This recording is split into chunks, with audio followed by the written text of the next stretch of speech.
चार खानी 84 लाख योनियों से आए मनुष्य के लक्षण। धर्मदास बोले, हे साहिब, जिन चार खानों की उत्पत्ति हुई आप उनका वर्णन मुझे बताएं। 84 लाख योनियों की जो विकराल धाराएं हैं उनमें किस योनि का कितना विस्तार हुआ वह भी बताएं।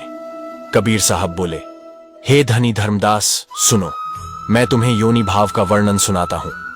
84 लाख योनियों में मनुष्य देह सबसे श्रेष्ठ है, क्योंकि इसी से मोक्ष को जना समझा और प्राप्त किया जा सकता है।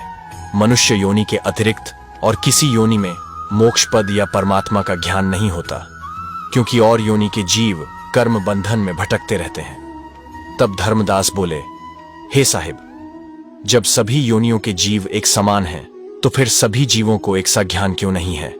कबीर साहिब बोले, हे धर्मदास, सुनो, जीवों की इस असमानता की वजह तुम्हें समझा कर कहता हूं। चार खाने के जीव एक समान हैं, परंतु उनकी शरीर रचना में तत्व विशेष का अंतर है।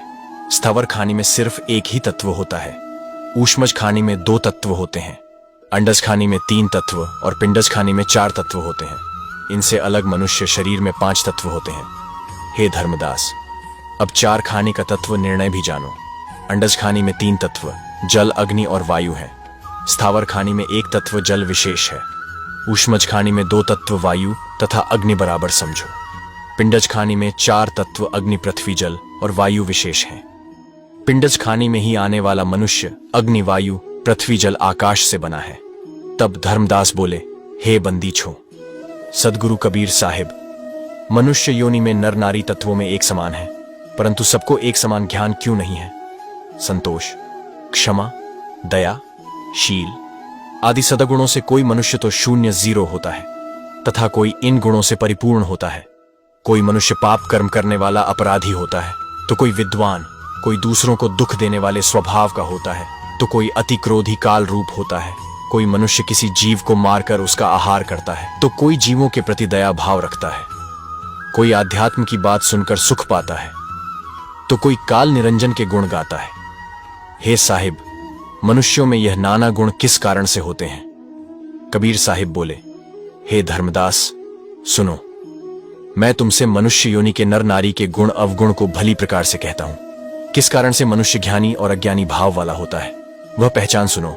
शेर, सांप, कुत्ता, गीदड़, सियार, कौवा, गिद्ध, सुअर, बिल्ली तथा इनके अलावा और भी अनेक जीव हैं जो इनके समान हिंसक, पाप योनि, अभक्ष्य मांस आदि खाने वाले दुष्कर्मी, नीच गुणों वाले समझे जाते हैं।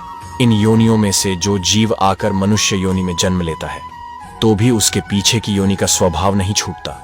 उसके पूर्व कर्मों का प्रभाव उसको अभिप्राप्त मानव योनि में भी बना रहता है।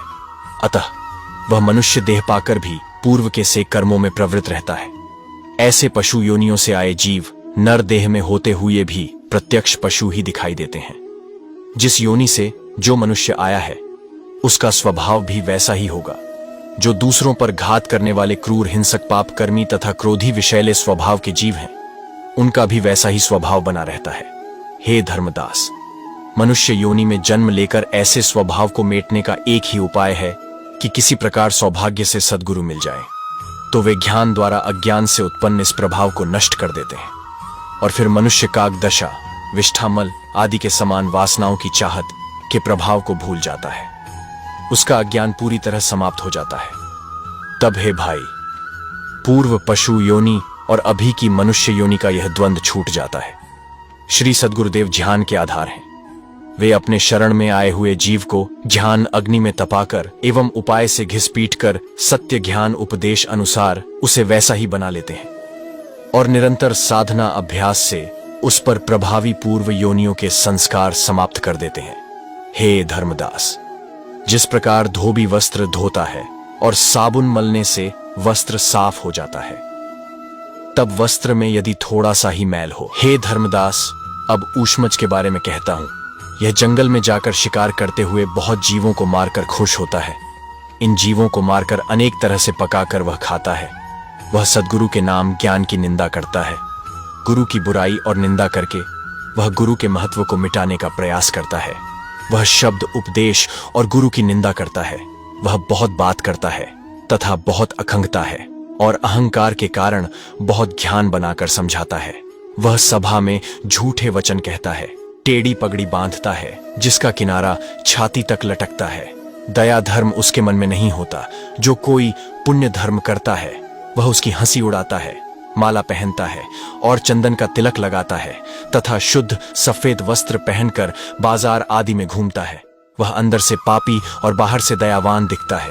ऐसा अधम नीच जीव यम के हाथ बिक जाता है। उसके दांत लंबे तथा बदन भयानक होता है।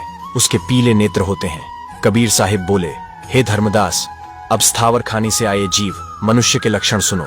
इससे आया जीव भैंसे के समान शरीर धारण करता है। ऐसे जीवों की बुद्धि क्षणिक होती है, अतः उनको पलटने में देर नहीं लगती। वह कमर में फेंटा बांधता है तथा सिर पर पगड्डी बांधता है तथा राज दरबार की सेवा करता है और कमर में तलवार कटार बांधता है। इधर उधर देखता हुआ मन से सैन, आंख मारकर इशारा करना, मारता है। पराई स्त्री को सैन से बुलाता है। वह मुंह से रस भरी मीठी बातें कहता है जिनमें काम वासना का प्रभाव होता है। वह दूसरे के घर को कुदृष्टि से ताकता है तथा जाकर चोरी करता है। पकड्ढे जाने पर राजा के पास लाया जाता है। जब सारा संसार भी उसकी हंसी उड़ाता है फिर भी उसको लाज नहीं आती। एक क्षण में ही वह देवी देवता की पूजा करने की सोचता है, दूसरे ही क्षण विचार बदल देता है। कभी उसका मन किसी की सेवा में लग जाता है, फिर जल्दी ही वह उसको भूल भी जाता है। एक क्षण में ही वह किताब कोई पढ़कर ज्ञानी बन जाता है। एक क्षण में ही वह सबके घर आना जाना घूमना करता है। एक क्षण में ही बहादुर और एक क्षण में ही कायर भी हो जाता है। एक क्षण में ही मन में साहू धनी हो जाता है और दूसरे क्षण में ही चोरी करने की सोचता है। एक क्षण में धर्म और दूसरे क्षण में अधर्म भी करता है। इस प्रकार क्षण प्रतिक्षण मन के बदलते भावों के साथ वह सुखी दुखी होता है। वह भोजन करते समय माथा खुजाता है तथा फिर बांह जांग पर रगड़ता है। भोजन करता है फिर सो जाता है। जो जगाता है उसे मारने दौड़ता है और गुस्से से जिसकी आंखें लाल हो जाती हैं। और उसका भेद कहां तक कहूं, हे धर्मदास। अब पिंडज खाने से आए जीव का लक्षण सुनो। पिंडज खान से आया जीव वैरागी होता है तथा योग साधना की मुद्राओं में उन्मनी समाधि का मत आदि धारण करने वाला होता है। और वह जीव वेद आदि का विचार कर धर्म कर्म करता है। वह तीर्थ वृत्त ध्यान योग समाधि में लगन वाला होता है। उसका मन गुरु के चरणों में भली प्रकार लगता है। वह वेद पुराण का ज्ञानी होकर बहुत ध्यान करता है और सभा में बैठकर मधुर वार्तालाप करता है। राज मिलने का तथा राज के कार्य करने का और स्त्री सुख को बहुत मानता है। कभी भी अपने मन में शंका नहीं लाता और धन संपत्ति के सुख को मानता है। बिस्तर पर सुंदर शैया बिछाता है। उसे उत्तम शुद्ध सात्विक पौष्टिक भोजन बहुत अच्छा लगता है और लौंग सुपारी पान बींया आदि खाता है। वह पुण्य कर्म में धन खर्च करता है। उसकी आंखों में तेज और शरीर में पुरुषार्थ होता है। स्वर्ग सदा उसके वश में है। वह कहीं भी देवी देवता को देखता है तो माथा झुकाता है। उसका ध्यान सुमरन में बहुत मन लगता है तथा वह सदा गुरु के अधीन रहता है। हे धर्मदास, मैंने चारों खाने के लक्षण तुमसे कहे, अब सुनो। मनुष्य योनि की अवधि समाप्त होने से पहले किसी कारण से देह छूट जाए, वह फिर से संसार में मनुष्य जन्म लेता है और यह प्रक्रिया चलती रहती है।